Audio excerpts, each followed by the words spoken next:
And today the topic is role of youth in education. By education, I mean an all-round drawing of the best in child and man in body, mind, and spirit, said Mahatma Gandhi. Education is the most powerful weapon which you can use to change the world, said APJ, Dr. APJ Abdul Kalam, the former president of India. The main hope of a nation lies in the proper education of its youth. Education is the process of facilitating learning or the acquisition of knowledge, skills, values, morals, beliefs, and habits. Educational methods include teaching, training, storytelling, discussion, and direct research. Education frequently takes place under the guidance of educators. However, learners can also educate themselves.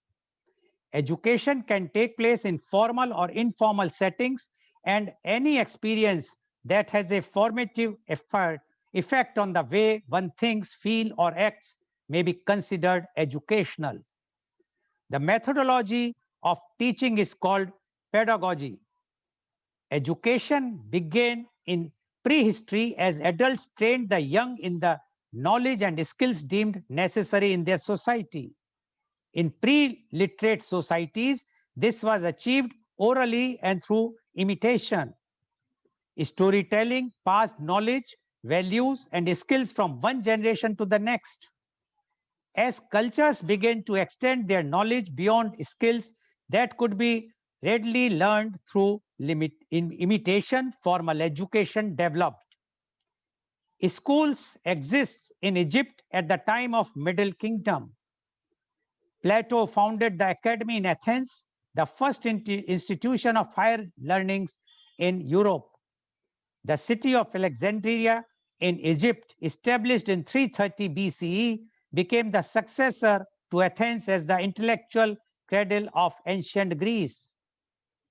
There, the great library of Alexandria was built in 3rd century BCE.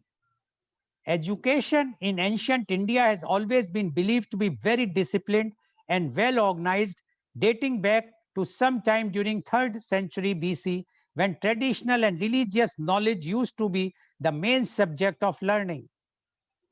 Palm leaves and tree barks were the writing pads, and most of the teachings was oral by sages and scholars. Education in India became more relevant with the Gurukul system of learning that required students and teachers boarding together, passing on knowledge generations after generations. Religion, philosophy, warfare, medicine, astrology were the main subjects of teaching.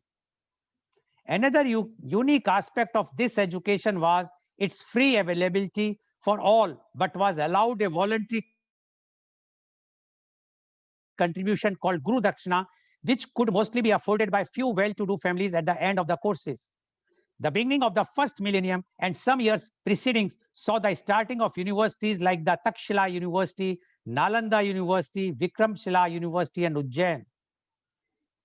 Concrete subjects of study came into being like astronomy, grammar, logic, philosophy, literature, law, medicine, Hinduism, Buddhism, and Arthashastra, that is politics and economics, mathematics, and logic. Education in modern India started with the British era, and thus came the study of English language, which was given more emphasis than other language learning. The recent form of education in India was an idea proposed by Lord Macaulay in 20th century.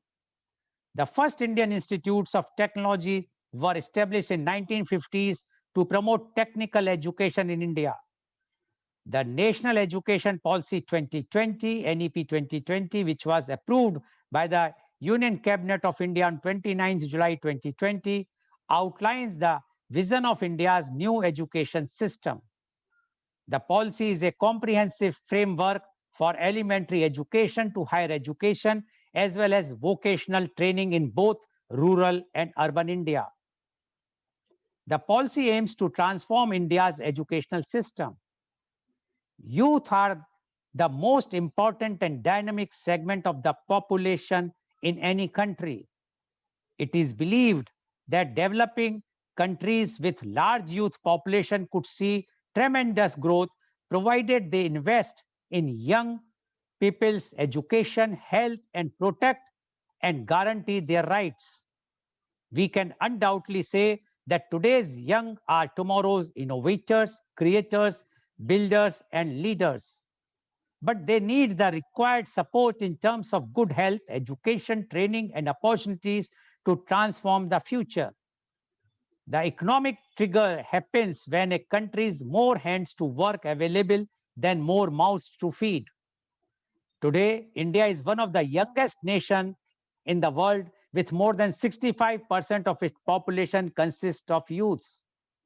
Unfortunately, being a democratic nation and largest democracy in the world, India is still lagging behind in achieving socio-political and economic equalities which were dreamt by our predecessors. As a nation, since 72 years, we have been striving to eliminate these inequalities at all levels, which are existing in the forms of poverty, unemployment, illiteracy, corruption, violence, gender bias, etc. If India is to improve, then the Indian youth needs to take the charge and come forward to fight against multiple inequalities and contribute in nation building.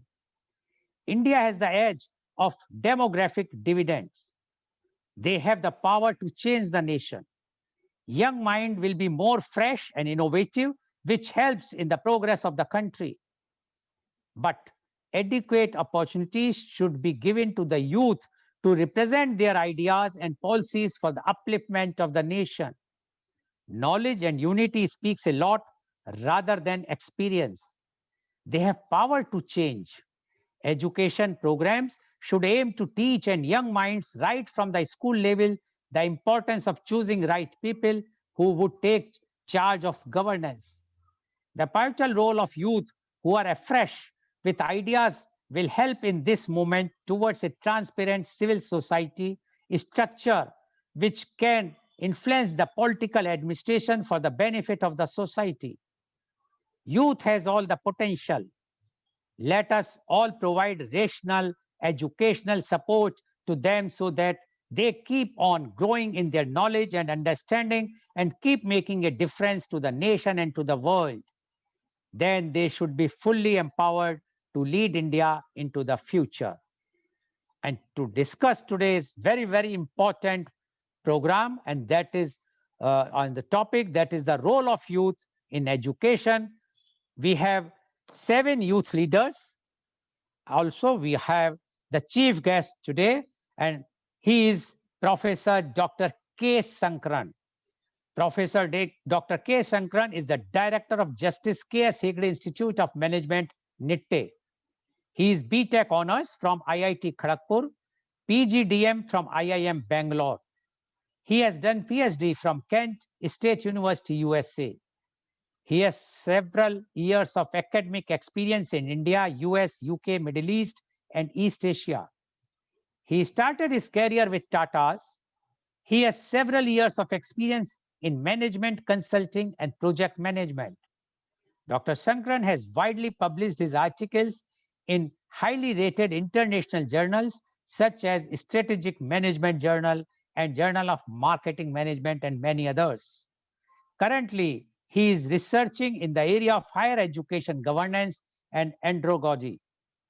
Welcome, Professor Dr. K. Sankaran on our show. Professor Dr. K. Sankaran, you are such a educated, experienced, talented person.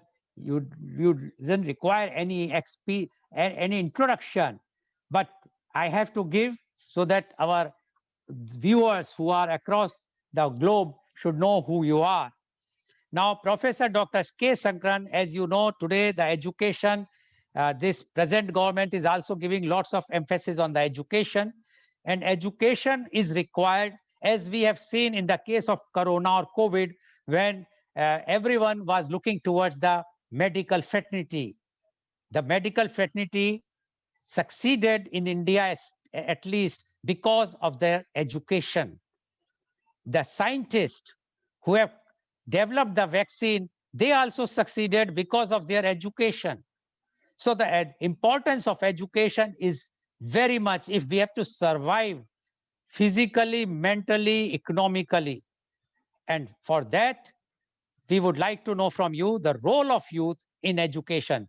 Professor Dr. K. Sankran, please. Please unmute, doctor. Yes, thank you very much, Mr. Goel ji. It's always a delight and privilege to be on your show. And this is a very, very interesting, useful topic, which is very close to my heart. And thank you so much for inviting me. And my pronouns to you as well as the young friends here who have joined us today. I think I will start with the National Education Policy of 2020, which you just mentioned about. You've given me 15 minutes, so I think I'll spend about 4 to 5 minutes on NEP. This is a major document that has come out in our country after about 35 years.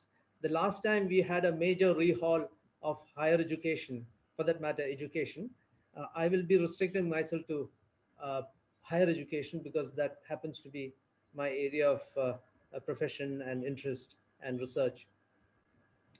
I think this is a very major document that has come out, as I said, after 35 years. 85, we had a major shift in terms of bringing in the private education was introduced at that time. Um, and essentially, the idea was to have the private sector at that time to be partners in development. We're still, you know, struggling with ideas of equality, distributive justice, and all the fissures that we have in our society. And it's eminently right to expect of higher education and education in general to be working out these issues. And it's very important for us to take on this task of you know, getting these areas addressed. Now, this requires all the stakeholders involved to come together. And what this particular national education policy of 2020 is essentially saying that at the very core, what it is asking us to do as a society is to unleash the creativity and innovative powers resident in youngsters so that they can partake in creating a better future for our country. Now, I'm going to talk about certain you know specifics in that so that we set an agenda, and I said I'll talk another 2 or 3 minutes about this, and then we'll say what is it that we should be doing together with our students. As an educator, I'm saying this. Um, now uh, the structural changes, I'll start by talking about the structural changes because essentially this is a policy document, and I see it as kind of a directive principle because you only have about uh, 50 odd pages is this document.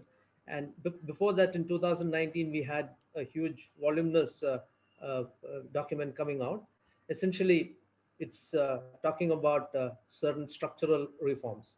Now, these structural reforms have to be preceded by certain idealisms, and this document is talking about those kind of the objectives or the vision and broad structural changes that could be brought about. Now, the document talks about both at the school and college level what can be done. Very briefly, at the schools level, the way schools are going to be organized is going to be completely different. For instance, you have the first 5 years starting almost at the age of 2 or 3 and going up to the second standard for a duration about 5 years. That is almost when our children are at the age of 7, is that phase. um, During that time, it's going to be preparatory, and there's going to be actually no conceptualizations. It's essentially about experiential learning.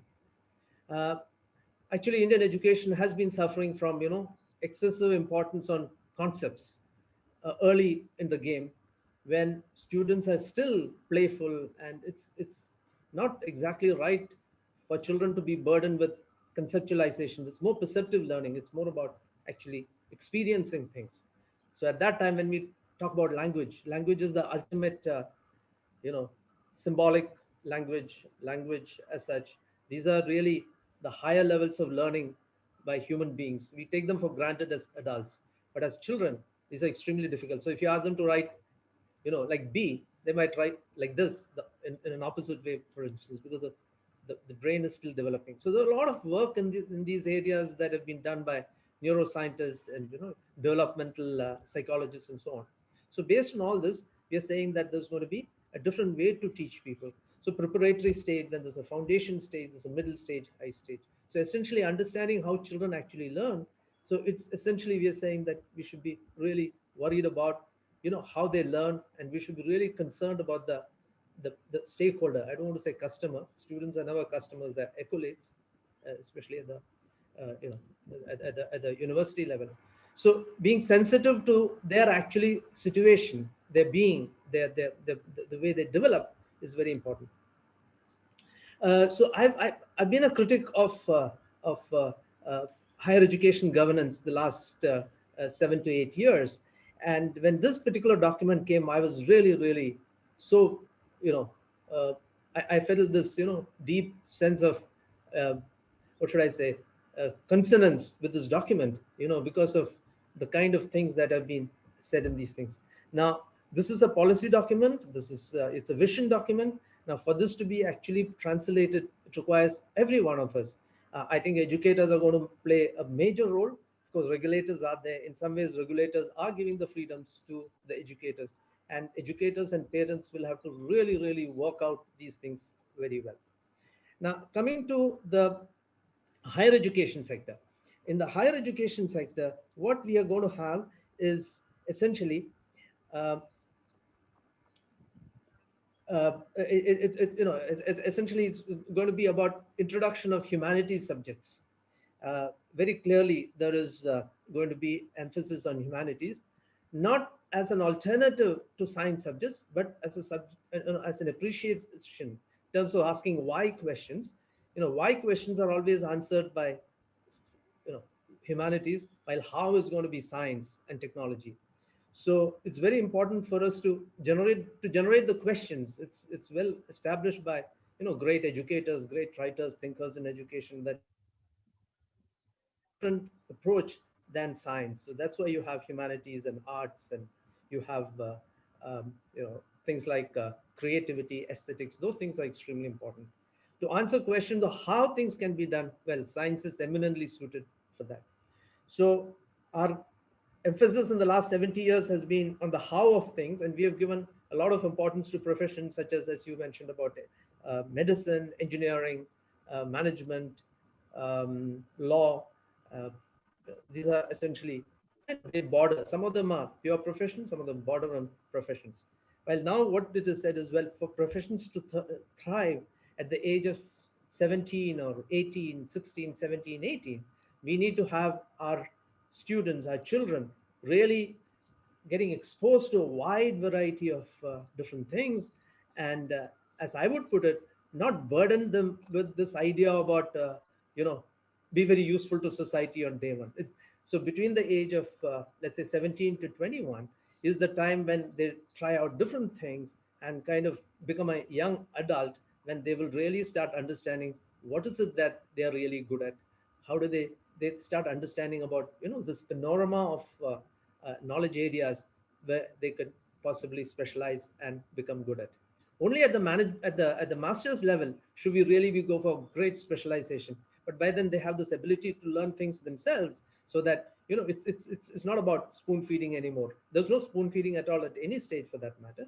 But then there is this. So they're talking about all kinds of different possibilities in terms of having different subjects available. So a person can take music, he or she can take mathematics, he or she can uh, talk about jurisprudence, all these different subjects, quantitative subjects.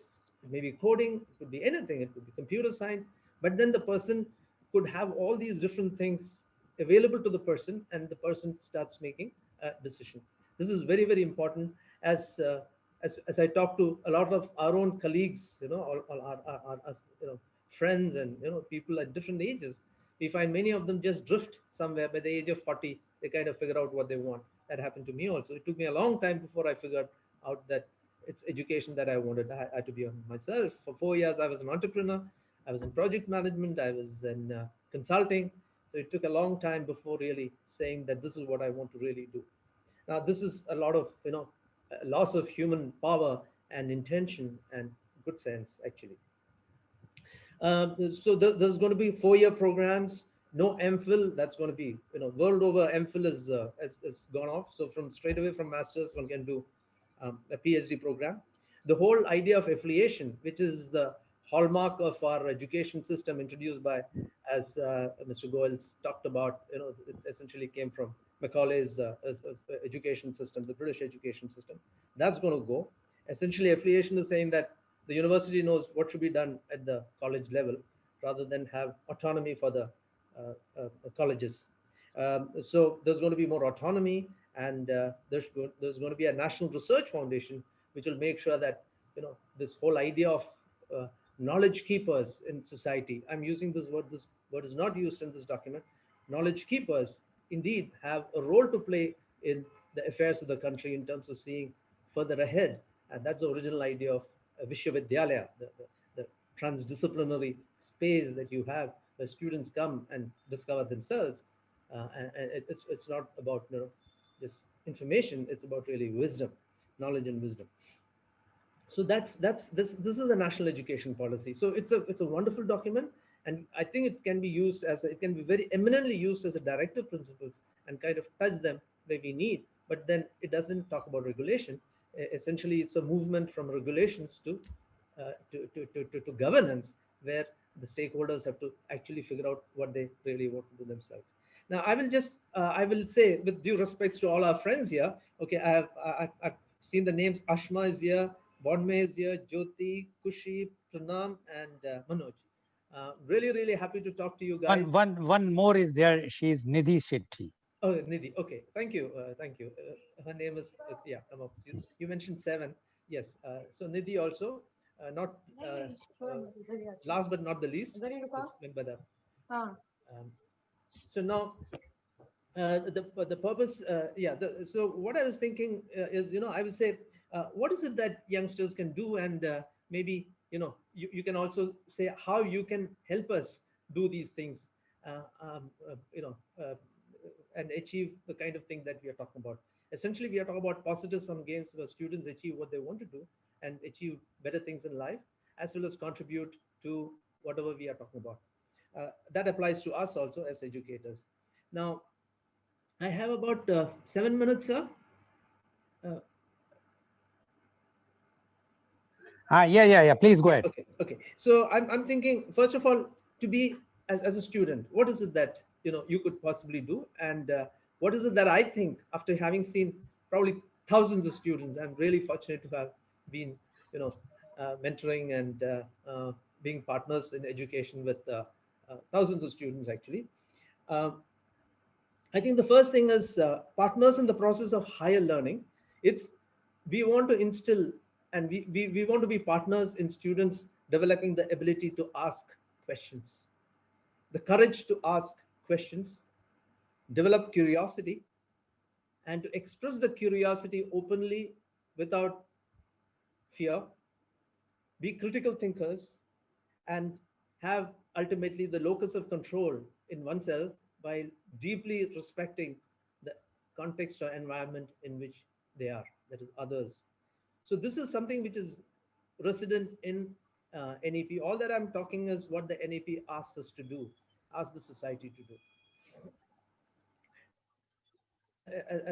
As partners in development of the student themselves, as knowledge partners, showing character and accommodating diverse viewpoints, and while respecting diversity, also have autonomy for knowing what is right for themselves. That ties up with the idea of dharma, actually. Mr. Goel talked about Indian knowledge system. So ultimately, it's very difficult. It's impossible for somebody else to do exactly what I should do. I should know what my role is, because the complexity of my role with multiple agents. Uh, I have I have students for me. I have my colleagues for me. I have my family, I have society. So it's extremely important for me to figure out how to do it myself. Nobody can tell me that. So that autonomy is very important. When we have that, we know exactly how to negotiate, and others will buy in by and large if you do it, peacefully. And we need to have, challenge the status quo for this the social environment. And students should be seeking careers. All of us should be seeking careers rather than jobs, for that matter. And entrepreneurship is extremely important here, which includes also entrepreneurship in an organization, how to be really effective and deliver rather than simply be uh, a kind of a, I tell my students, be yours obediently. We want to be people, yours entrepreneurially is what, we should really be having. Partnership in building community, being able to uh, do all the above in a manner that is socially acceptable, and be able to communicate. We are entering very complex environment these days. We have to negotiate the social space. We have the social media. We have different kinds of exams to be attempted. There are some from the school, college, and we have different kinds of exams to be uh, negotiated at the professional level. So, how do we handle this complexity and harmonize different viewpoints and people with diverse and opposing interests? So, how do we do that? So, it's not about being ideological. We are constantly finding trouble that leaders have because they stick to ideologies rather than higher order principles. So, to touch base with these higher order principles and issue for those principles in terms of actions is fairly a complex thing, and that's what the academy is for. That's what we are here to do, not to have you regurgitate the textbooks, for instance. Now, the pedagogy, or the andragogy, adult learning andragogy, they made a slight distinction, is really, or the pedagogy traditionally is about, how do we achieve these? What are the means that we have in the academy to achieve this? So we have to discredit rote memory. It has to go. The kind of examinations we have in terms of, a distrust that is there in terms of, people marking papers, for instance, that has to go. I mean, these are issues that as educators we have to figure these things out ourselves. It's not for the students, but then we need buy-in from students also on these things. um, Emphasis on problem identification along with problem solution, and also opportunity spotting. It's not that you need to have a problem to be action oriented. We need to be action oriented because there are so many opportunities in terms of developing ourselves, in terms of, developing society, in terms of developing other people, in terms of creating positive sum games for other people. There's an enormous amount of opportunity. So issues would be problem identification as well as opportunity spotting. A greater role for humanities and sciences, not at the cost of science, but at the how science can be actually uh, bettered. How can science be enhanced through asking deeper questions for which we require help from humanities. You'll find that all the great scientists are deep humanists themselves, so humanities. And professional courses will continue to be important, but these professional courses will have to be infused with a questioning mind. So that's why now they're saying this NEP talks about separating the conduct of professionals from education. Conduct would be like an accountant. There are some certain things that he or she has to follow, but the education has to question what's happening. So traditionally, even as a practitioner, I would say it's convenient to continue with the same thing. So somebody else has to sometimes ask a question and put us on the spot. So even that is being handled by NEP. So NEP is a very, very interesting document which is thought through this thing very carefully.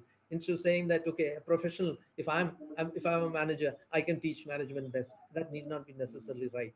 I have to have also be asked questions by outside as to what are you guys doing? Okay, are you perpetrating the existing status quo? So that is the higher order value that academia brings in.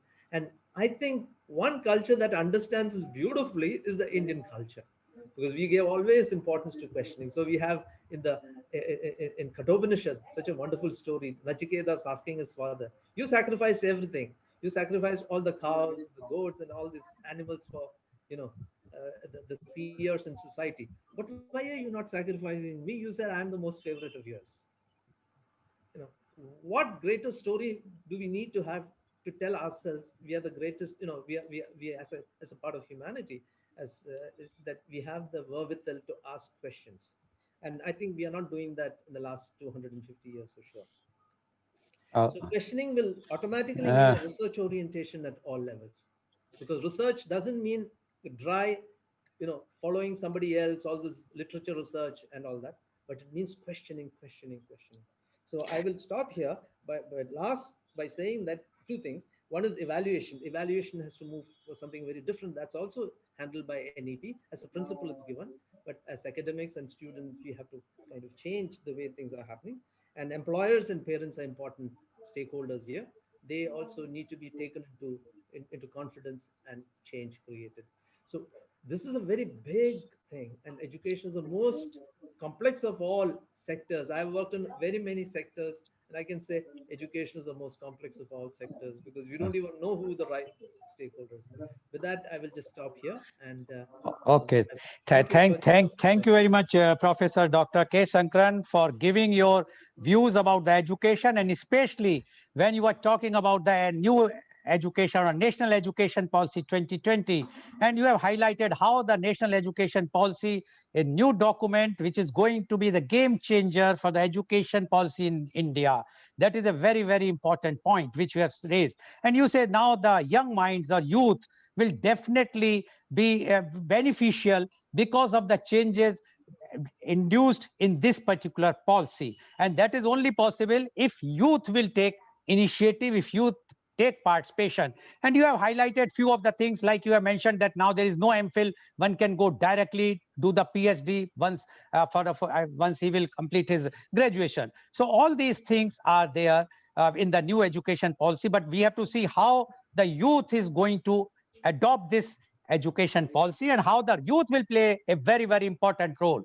Now, I would like to invite my youth guest, and my first youth guest is, before that, thank you very much, Professor Dr. K. Sankran, for very Thank much you. enlightening, motivational things which you have mentioned today. I'm sure our youths who are participating and who are watching are going to be very much motivated, inspired by your very inspirational views. Thank you very much. Now, I would like to invite my first youth guest, and she is Miss Ashna Muhammad Ali.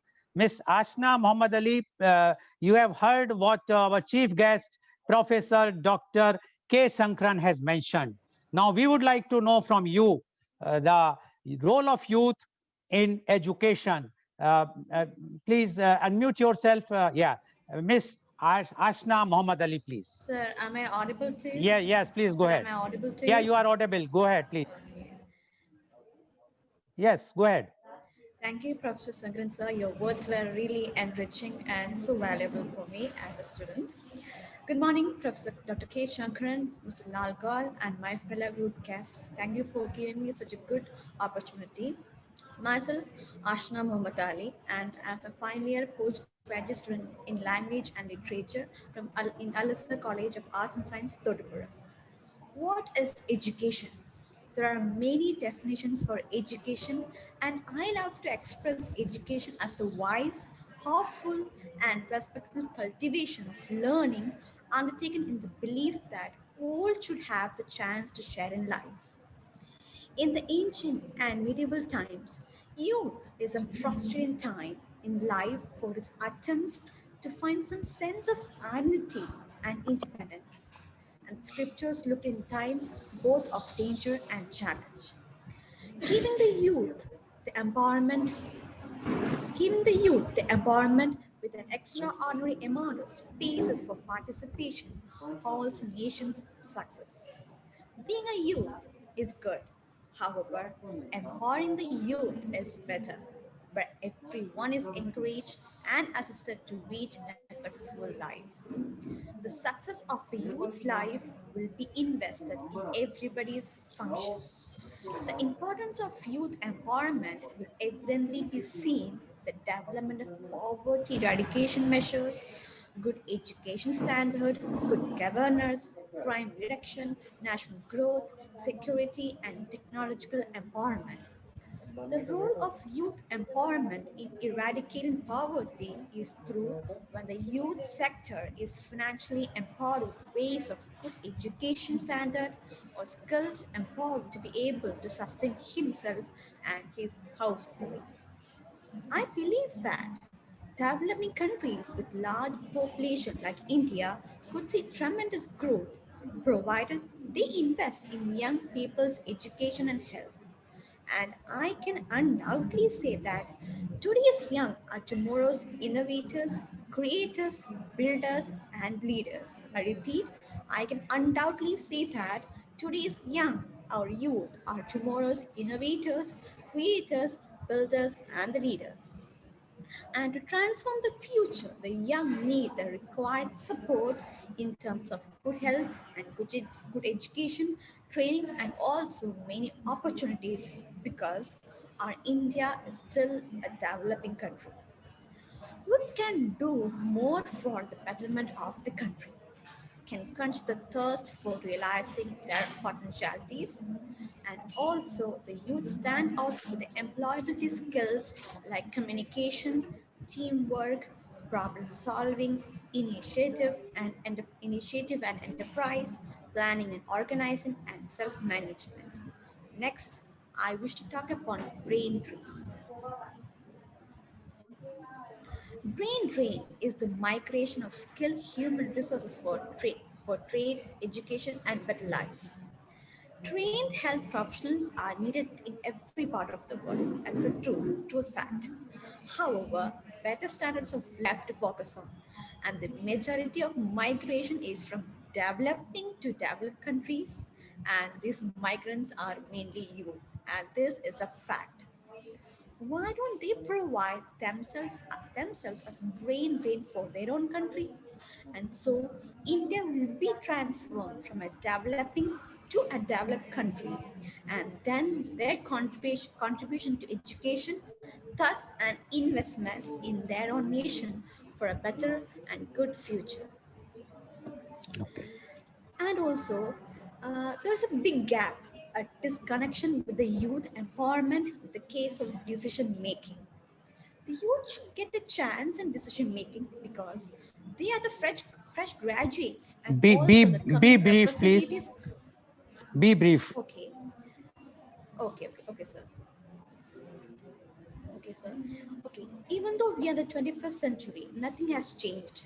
Everything is traditional, syllabus making, policy making, and several other things.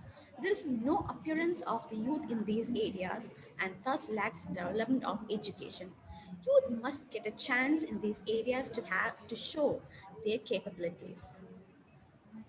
Next, to the bridging the digital divide, engaging youth people in programs that use information communication technology to promote civic participation and social connectedness from the youth side. And this brings out a new era for our education, the real role of youth in education. I would like to conclude my words with you are the architect of your own destiny. You are the master of your own fate. You are behind the steering wheel of your life. There are no limitations to what you can do, have, or be, except the limitations you place on yourself by your own thinking.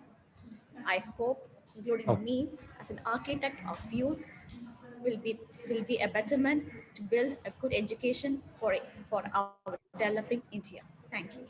thank you, Miss Ashna, for giving your views. And as you have mentioned about the brain drain, if you, as our chief guest, Professor Dr. K. Sankaran emphasized about the new education policy, in that it is very, very clear that more and more high-tech universities will be developed.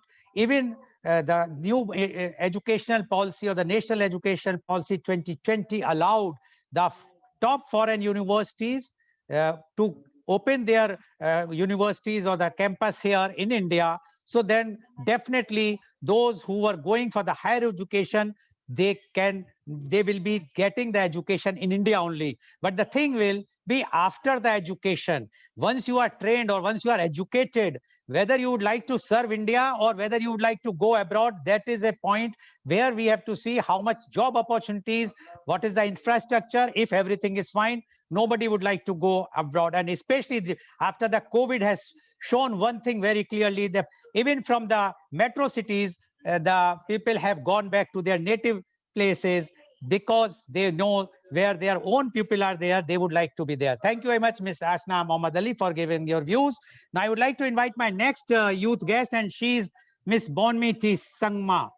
Ms. Sangma, please unmute yourself. Ms. Sangma, you have heard our chief guest, Professor Dr. K. Sankran, as well as our earlier youth guest. And we would like to know from you the role of youth in education. Ms. Bonme T. Sangma, please. Okay. First, you introduce yourself and then go ahead. Good morning, everyone. First of all, I want to thank you, sir, for giving me the opportunity, and I'm glad to introduce myself to it. I'm Bonmeti Sangma, student from Loyola College, William Nagar, Meghalaya. I am currently pursuing Bachelor's of Arts in History. My view on role of youth in education will be, as a youth, we should have determination to give awareness regarding the value of education, encourage and help all those who were not going to the schools. As a youth, we can participate in various programs and seminars and share our views relating the issues that people are suffering. They also participate in debate and can argue for the better solution. As a youth, we can also reach out to the areas which is backward and can contribute by organizing various programs or write articles or books. By educating ourselves, we can make the society change and bring the change in the society and remove superstitious beliefs from the society, or we can stop the child labor, or we can improve the lifestyle of the people. We all know that youth are the backbone of the society, and youth has a very important role to play in society, so they can change the future of the society with their well-being. With this, I would like to end up my speech. Thank you. Thank you very much, Ms. Sangma. And Ms. Sangma emphasized that the youth is the backbone of the society. And yes, if youth play an important role, everything can be changed, including the upliftment of the society. And we can be making a very good atmosphere where the people would not like to go abroad for higher education or for working if youth will be active. Thank you very much, Ms. Sangma, for giving your views. Now, I would like to go for my next youth guest, and she is Ms. Jyoti Lala Konala. Ms. Jyoti Lala Konala, please unmute yourself. You have heard our chief guest, Professor Dr. K. Sankran. You have heard the earlier youth guest. Now, please tell us a bit about the role of youth in education. Please introduce yourself and speak. Ms. Jyoti Lala Konala, please. Yes, sir. I want to thank you so much for giving me this opportunity and the platform to express myself on the topic of the youth role in education. So I want to start.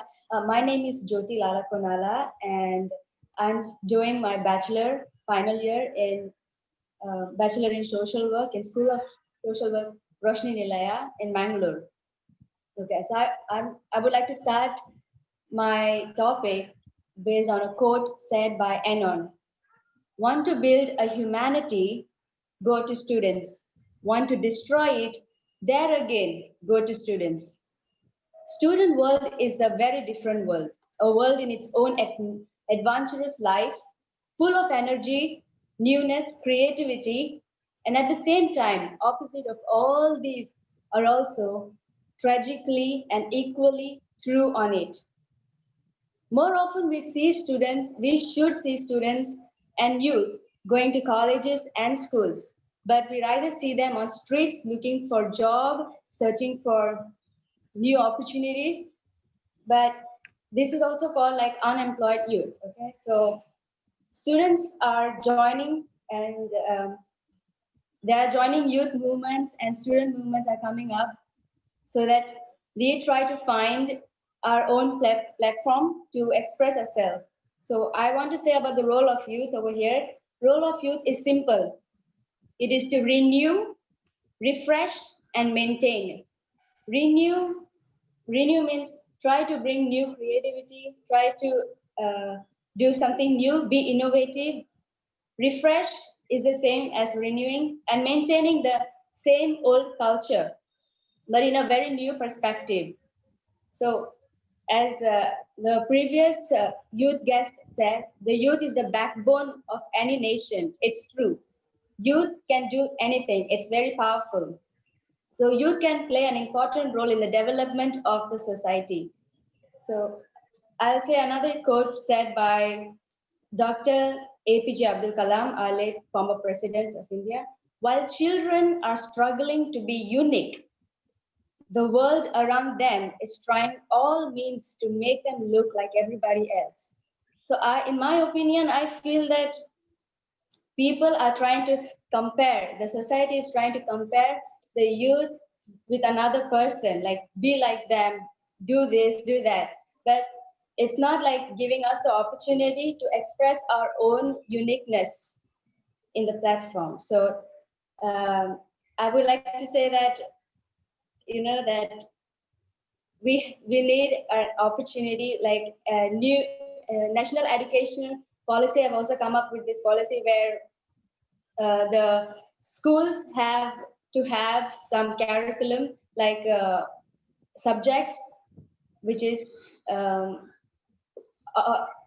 outside of the studies like art culture and then cooking, like so sports.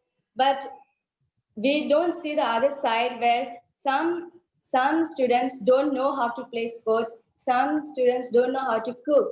So what will they do? So I've been talking to my friend last night, so he was expressing himself about this, like what would the other students feel when they don't know how to cook, they don't know how to do any other curriculum activities. So it's like we want to stand up for ourselves, and we need an opportunity where we try to express ourselves. So that's why we have student council in our college, and so that we can express ourselves, express our what we feel about this educational system. So I would like to end my topic on again a quote which will encourage the youth. I want to encourage the youth that says APJ Abdul Kalam says, my message, especially to young people, is to have courage to think differently, courage to invent, to travel the unexplored paths, courage to discover the impossible, and to conquer the problems and succeed only if we are given the opportunity to do so. Thank you, sir. Thank you very much, Ms. Jyoti. And Ms. Jyoti, you have rightly said that the youth are very creative. But you also mentioned that they would like to do something, but they have been compared, or they were not allowed, or they were not knowing what is to be done when they want to do cooking, or they are not knowing cooking, etc. If you, like our chief guest, Professor Dr. K. Sankran has mentioned about the new education policy or the National Education Policy 2020, in that the basic concept is earlier it was what to think. Now the policy says how to think. So Yeah. it is up to youth, you people, how to think. Whatsoever you are thinking, how you are going to think, that you have to decide. It is not, nobody is going to force that you have to think this, but now you have to decide how do you have to think. So I'm sure that once this new education policy will be applicable now in this from this year, definitely the reservations which you have raised will be will be solved. Thank you very much, Ms. Jyoti, for giving your views. Now I would like to go to my next youth guest, and she is Miss Khushi Jindal. Miss Khushi Jindal, you have heard our chief guest, Professor Dr. K. Sankran, as well as earlier youth guest. Now we would like to know you from you, the role of youth in education. Miss Khushi Jindal, please introduce yourself and then you speak. Good morning, everyone. My name is Khushi Jindal. I'm a BCom graduate and currently I'm pursuing MBA from KIT Group of Institutions, Ghaziabad.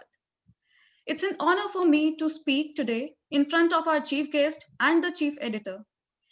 The topic which I'm going to express in my views is the role of youth in education. Someone has rightly said, give me the youth and I will change the nation. And as our chief editor also mentioned, we, the youth of the nation, are tomorrow's educators, innovators, creators, builders, and leaders. Youth is said to be the power of country. And when we talk about education, education is that power which develops the country's economy and society. So just think, what if these two powers get merged?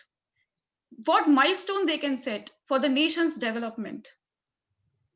We cannot always build the future for our youth, but we can build our youth for our future.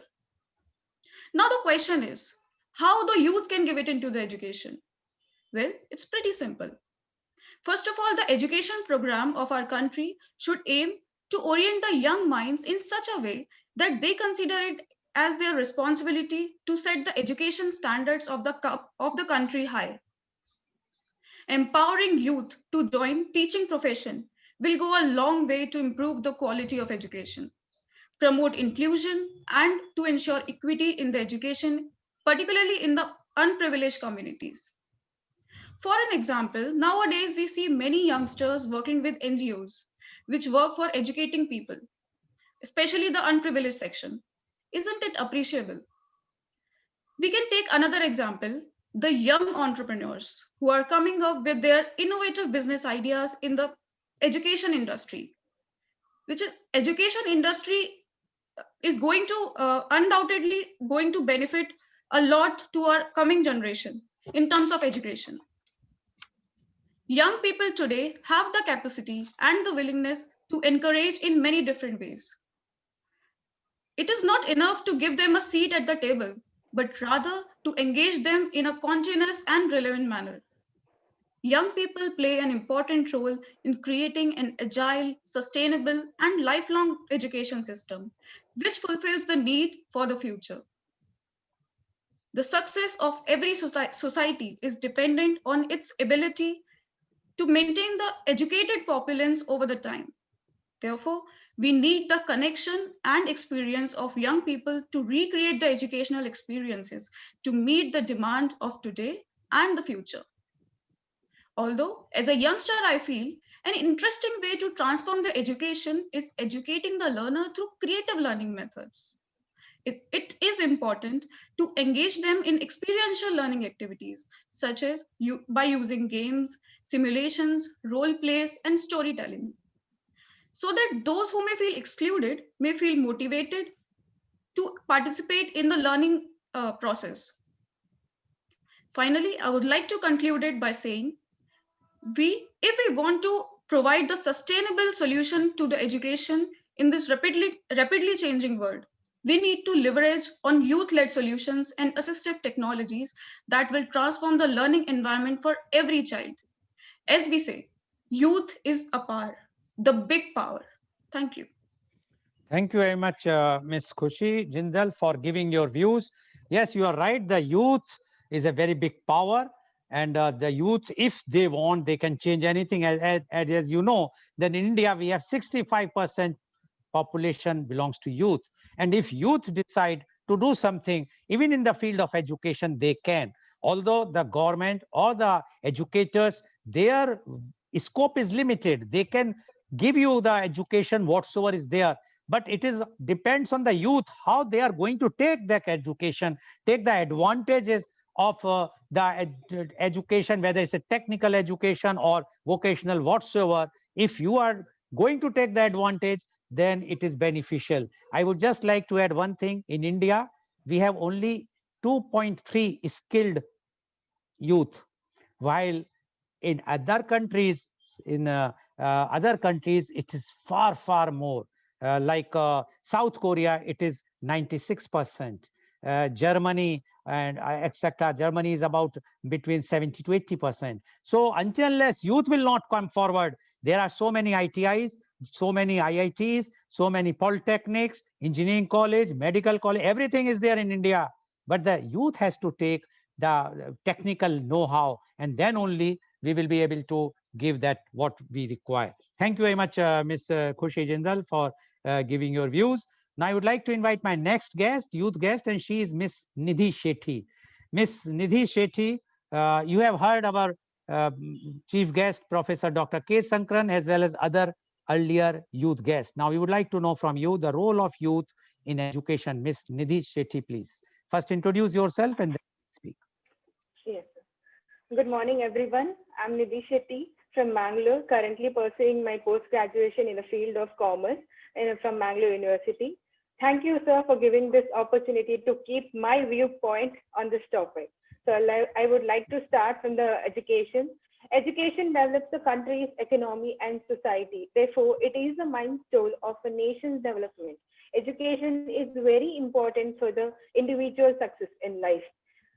So education provides knowledge and skills to the population as well as shaping the personality of the youth of the nation. The youth are the most important and dynamic segments of the population in any country. Youth has very important role to play in the shaping of the next generation. So in India, now we have 62% of the youth population.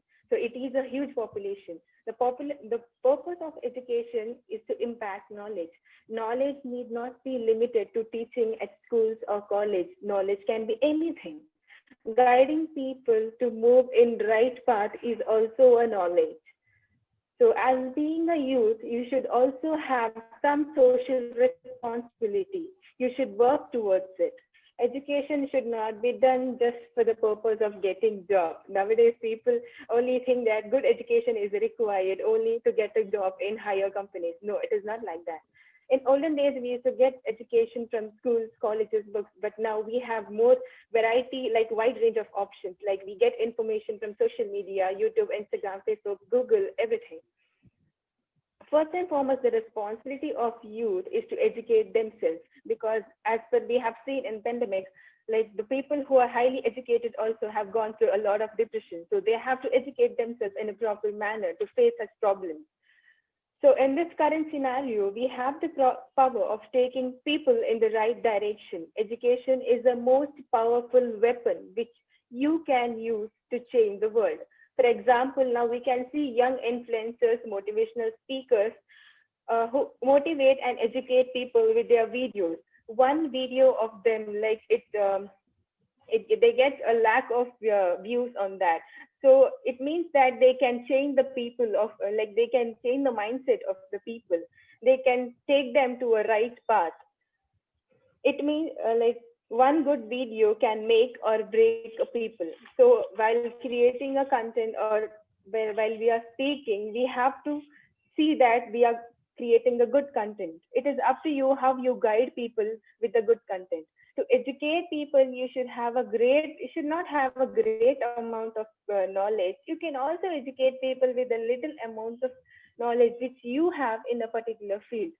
Like people are interested in so many skills that you can knowledge, like educate them, like telling them like this is good. Even that is kind of education. Only giving knowledge about the particular subject, that is not needed.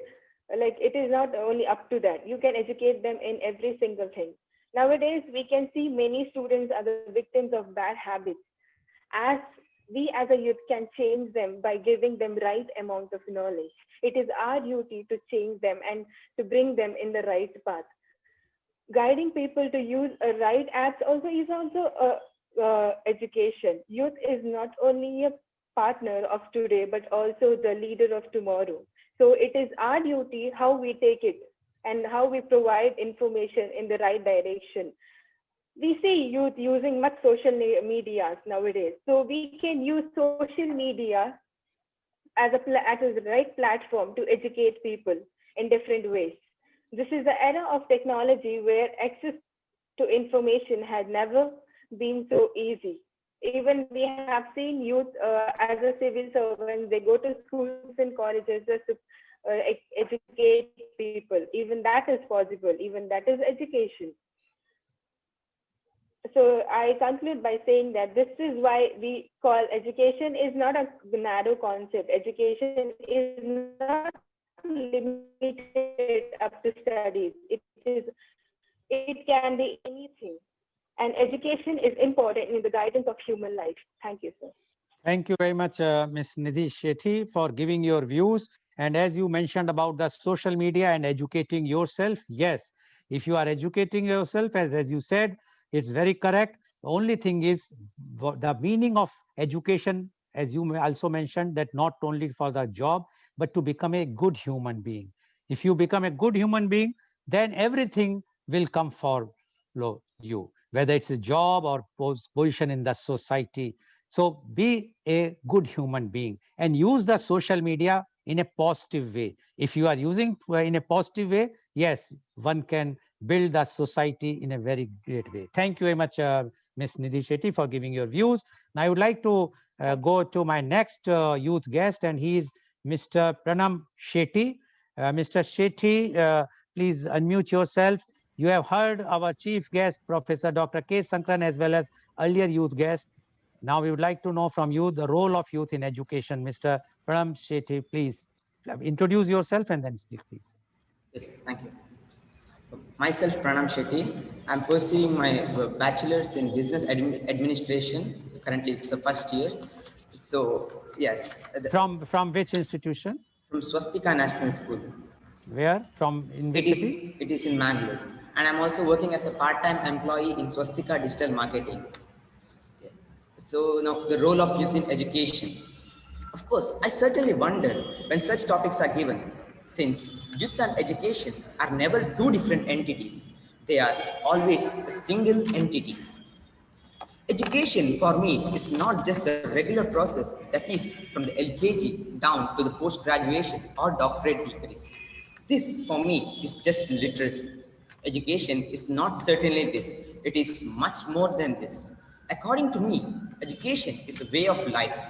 It should improve both in terms of money and values of life. Education should first mean ways and means of life. It should make a quality way of life. It should not help us and make us comfortable individually, but it should also help our surroundings or our neighbors, our friends, our colleagues to lead a happy life. So, youth and his contribution towards the same comes into picture. If everyone leads a life in such a way which makes himself live a quality life and at the same time help others to lead a happy life, it should be more than enough. Therefore, education should give prominence to the true ways and means to lead a life. In other words, me leading a life not only should be helpful and comfortable for myself, but also at least to the general public or the people of the society.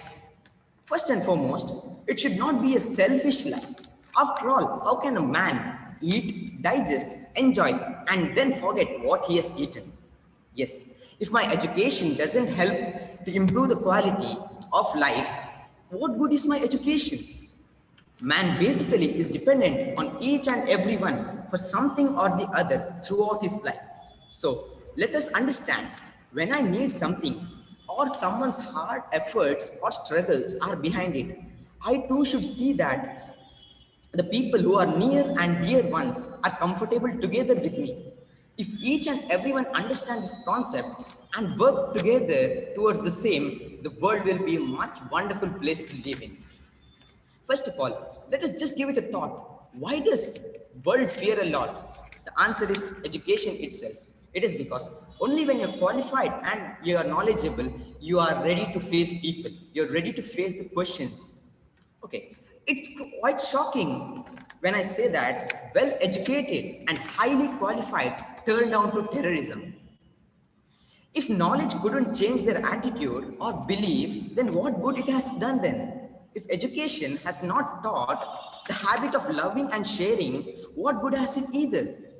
Therefore, the youth certainly need to give a hard thought on this topic. If education tries to truly improve the quality of life, then it is a proper education. Today's youth should certainly take care of this concept. Education should be one of proper choice, interest, and love. It should not be a forcible one. Then only there will be a dedication towards that education. Education should be filled with purpose towards life to improve its quality and service, or else it will be a useless one. You see doctors involved in terrorism or such illegal activities. Now tell me, where is the education taking us? Hence, the youth, while gaining education, should also inculcate moral values with it. The doctor, while earning, should also have high moral values of service and dedication. Only then comes the true role of education. So, let me be very clear in my thoughts. Youth's role in education should be good to self and humanity. Education should make this youth useful, productive, and helpful to the society. Education should improve the quality of life, self, as well as the general. But let us not forget, all the above arguments are not just to make the youth become literate, then call himself educated, earn his living, and live a better, comfortable life. No, but the idea of education is such that live and let live. Then this world will certainly be a better place to live in. Thank you. Thank you, Mr. Shetty, for giving your views. Live and let live. And you have mentioned about the medical fraternity, the doctors. I think we all have to salute our doctors in India, at least, or rather the world, that without fearing about the COVID, they were doing the job day and night. Not only the doctors, the nurses, the ward boys, the everyone, even the sanitation staff, the police, and they have shown the path to us that yes, this is the real education. What you have mentioned is right. The real education means when you are serving to the humanity. It is not that you have taken a degree and then you are just for yourself. You have to serve the humanity. And that's what we have seen in this COVID. And I'm sure this COVID time has given a very good lesson to all the youths, to everyone, but especially to a youth. And they will now think twice for doing something which you have mentioned about the terrorism, etc. Because they also know that terrorism is not the right choice. The thing is how to serve the humanity. And once you serve the humanity, the pursuit to happiness will come to you. And then you will feel that, yes, you are really educated. Thank you very much, Mr. Pranam Shetty, for giving your views. Now I'm going to our last guest, and he is Mr. Pravanje Manoj Rao. Mr. P. Manoj Rao, you have heard of our chief guest, Professor Dr. K. Sankran, as well as you have heard all our earlier youth guests. Now, we would like to know from you the role of youth in education. Please introduce yourself and please speak. Thank you. Yes, sir. So, is my voice audible? Yes, please. Yeah. So, myself, Pavanji Manoj Rao, and I'm currently pursuing my final year engineering in electronics and communication department from Sayadri College of Engineering and Management in Bangalore itself. So, to begin with, while being youth, we are at the center of absolute strength, maybe. We have heard people telling that youth are useless, but that's not true. Youths are useless. So that's the main point coming up in the whole world as of now.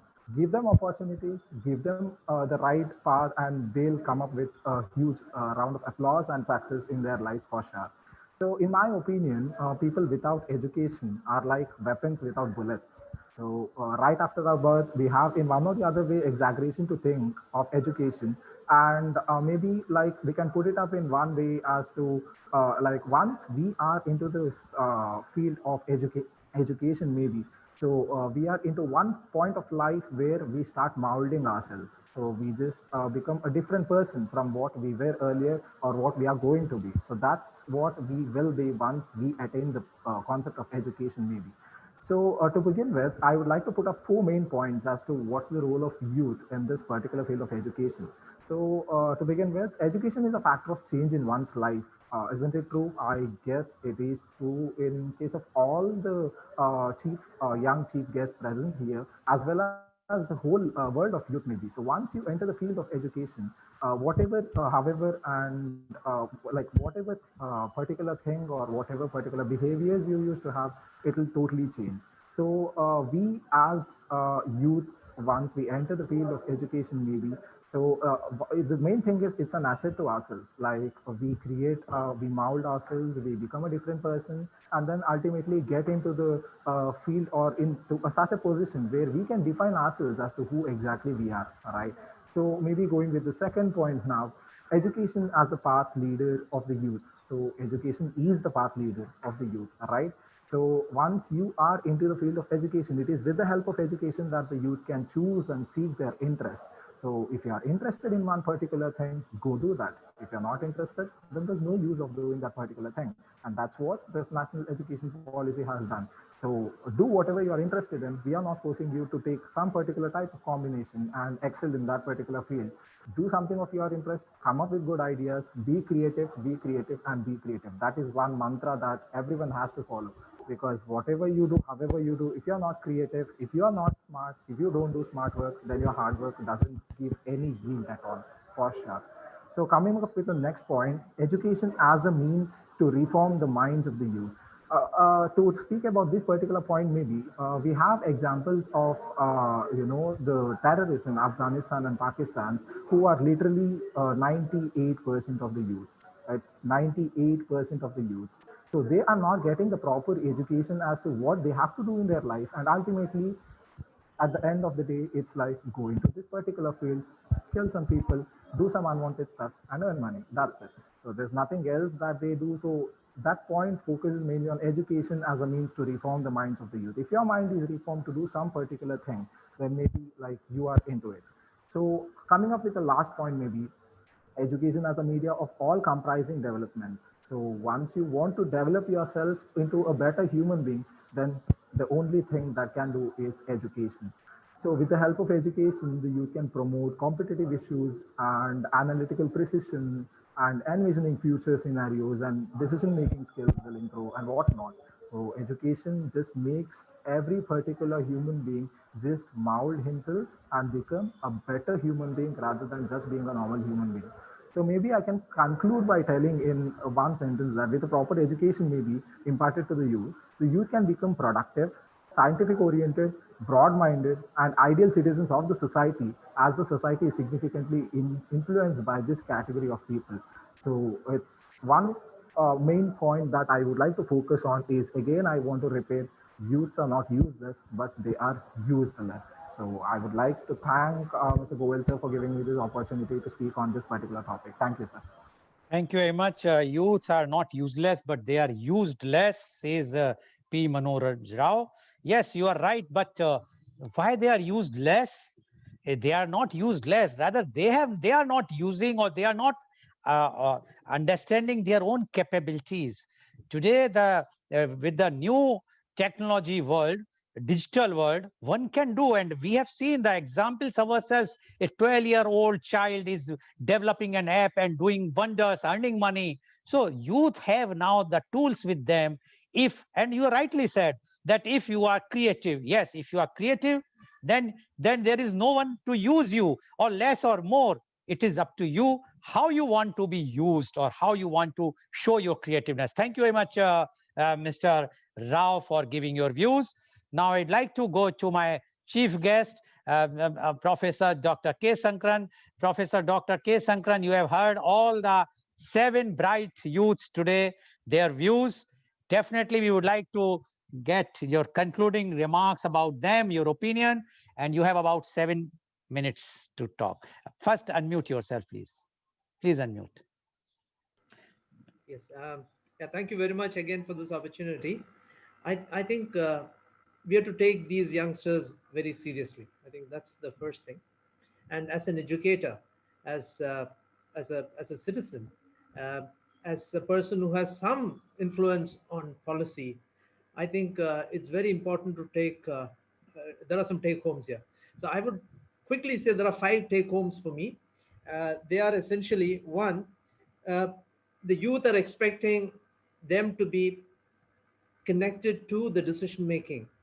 I think that's a very important thing.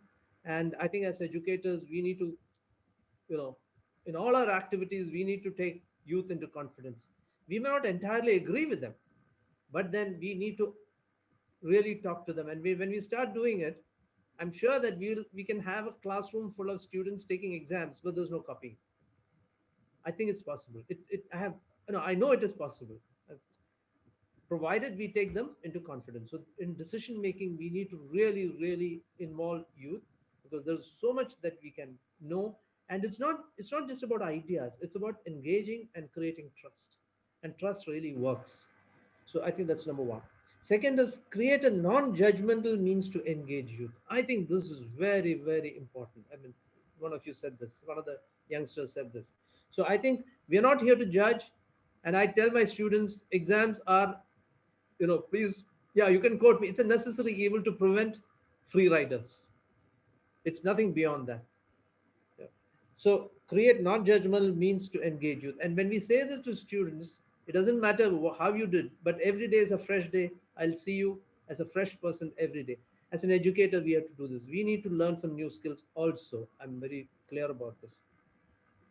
Third is about actually promoting the very idea of, teachership. So someone said that, one of the young friends here said, yeah, promote teaching. It's very, very important. Unless you feel empowered, how can we teach? We can only teach to the extent that we know that's important. And the highest reaches of learning can be pursued by the academics. What more freedom can you have? I mean, you do things, you can read all kinds of different great books on the table. You can't do that when one is in the industry, for instance. I was in industry myself. So I think it's very, very important point. We want really young people to pursue. And that's why we should have some really dynamic PhD programs and very, very active, school training programs where they can really, really bring their best onto the table. That is the third one. Fourth one, that is make education interesting. 100%. Okay, we learn so much from our children. We learn so much from the students. So use of social media, experimentation. We have to stop saying, the adults in society have to stop saying that they have, low span of attention or not. It's the brain is working faster. So we need to create that kind of, so we need to have those kind of experimentation, social media. Education should be more interesting, and I think a lot of avenues for this, in terms of simulation and so on. We are doing a lot of those things, and a lot of educators are doing a lot of things. Last one is render students to be useful to society. So we have to, while educational environment provides this environment of freedoms, they should also bring in the problems and prospects of the society into the campus and start solving problems. So it could be dealing with MSMEs, it could be dealing with multinational companies, it could be about the social issues. And I think this requires a rethink of bureaucracy also. When I say we, I'm talking about educators, elders, bureaucracy. All these have to come together and start genuinely seeing this as real resources. And for that, we need to be less, what should I say, bureaucratic. We need to be more transparent, because youth expect transparency. They have this idealism. So I think it's very important to really meet them at the level of, where things are transparent, things are really on the table for discussion. So I think these are the 5 lessons that our youngsters are telling us. And I think it requires the cooperation of not just the educators, but also the policymakers, the bureaucracy, and parents also have to be in this. And I really, really thank you, Mr. Goel ji. It's amazing to have you, bring such youngsters, and it's always a pleasure to be here and to meet all these youngsters from different parts of the country. Thank you very much. Thank you very much, Professor Dr. K. Sankaran. Pleasure is ours, because the way you have explained today, the motivational, inspirational, these things are required. As many of our youth guests have mentioned, that they have full ideas, they are energetic, creative. Only things they require just a guidance, a proper guidance. If they will have just a proper guidance, I'm sure our youths are going to be the not only the future, rather the present. One thing which our chief guest has mentioned about the which youth has also mentioned, and he has emphasized about the policy making, decision making in the youth involvement. Yes, I always repeat, until unless youth will not come forward for that, it is not possible. But unfortunately in India, I will just give an example. 26% youth were present in the 1952 first parliament in India, which was constituted in 1952. 26% were the MPs below the age of 45. And in this present parliament, we have only 12% youth below 45. So please try to understand your own power. Don't underestimate it. And you just try to come. If you want to participate in the policy making, you have to come and take the leap forward yourself. Involve yourself, whether it is politics, whether it's in the college management, but you have to be positive. If you are a positive person, definitely everybody would like to take you in that field. But if you initially started criticizing, to criticize anyone is very easy, but you must have something to give alternative.